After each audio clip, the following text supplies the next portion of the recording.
आज एक ऐसी कहानी के बारे में बात करते हैं जो किसी किताब में नहीं मिलेगी, बल्कि मेघालय के घने जंगलों की आत्मा में बसी है। ये सिर्फ एक कहानी नहीं, बल्कि एक पूरे जंगल का, आप कह सकते हैं, एक रक्षा कवच है। ये कहानी है लैंगला के पत्थर की।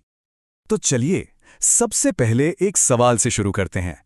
कभी सोचा है कि भारत में मेघालय की खासी पहाड़ियों के जंगल आज भी इतने हरे भरे और अनटच्ड कैसे हैं? मतलब जब पूरी दुनिया में जंगल कट रहे हैं, तो यहाँ ऐसा क्या अलग हो रहा है जो इन्हें बचाए हुए है? इसका जवाब हमें मिलता है खासी जनजाति के पवित्र जंगलों में, जिन्हें सेक्रेड ग्रोव्स भी कहा जाता है।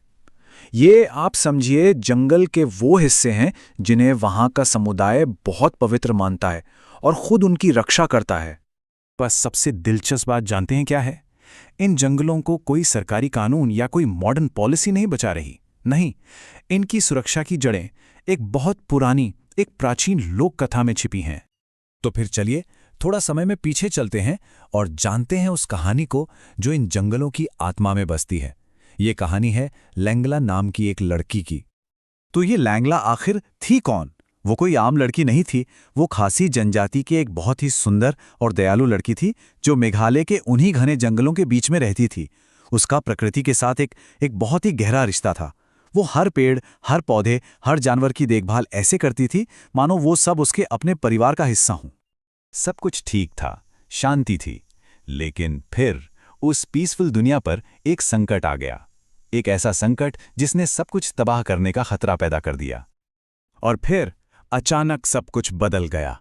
जिस जंगल में शांति थी, वहां अब पेड़ों के कटने की डरावनी आवाजें गूंजने लगीं। जो जानवर कभी बिना डरे घूमते थे, वो अब अपनी जान बचाने के लिए इधर-उधर भाग रहे थे।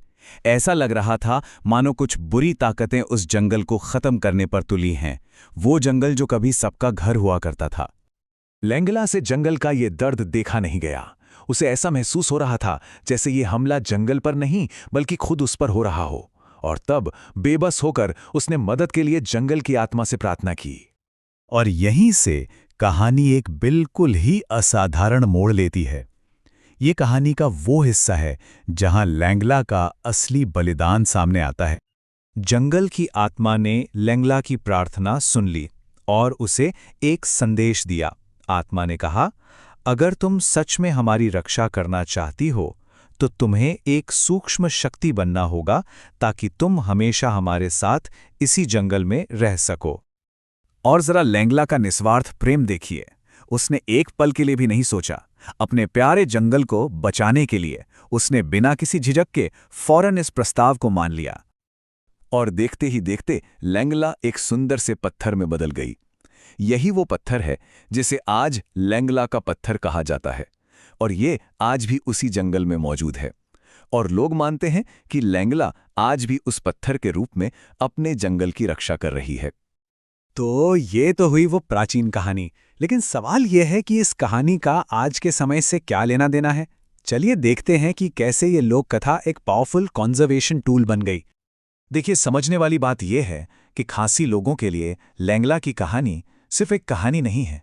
ये उनके संस्कृति का, प्रकृति के प्रति उनके सम्मान का एक जीता जागता विश्वास है। इसका असर एक सीधी सी चेन रिएक्शन की तरह है। लैंगला की लोक कथा ने प्रकृति के लिए एक गहरा विश्वास और सम्मान पैदा किया, और उसी सम्मान ने लोगों को खुद आगे आकर अपने जंगलों को बचाने के लिए प्रेरित किया। तो जो सवाल हमने बिल्कुल शुरू में पूछा था, उसका जवाब यही है।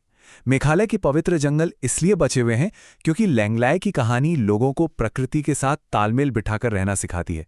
उनका यह मानना है कि इन जंगलों में पवित्र आत्माएं रहती हैं, और इसीलिए वो इन जगहों की पूजा करते हैं और उनकी रक्षा करते हैं।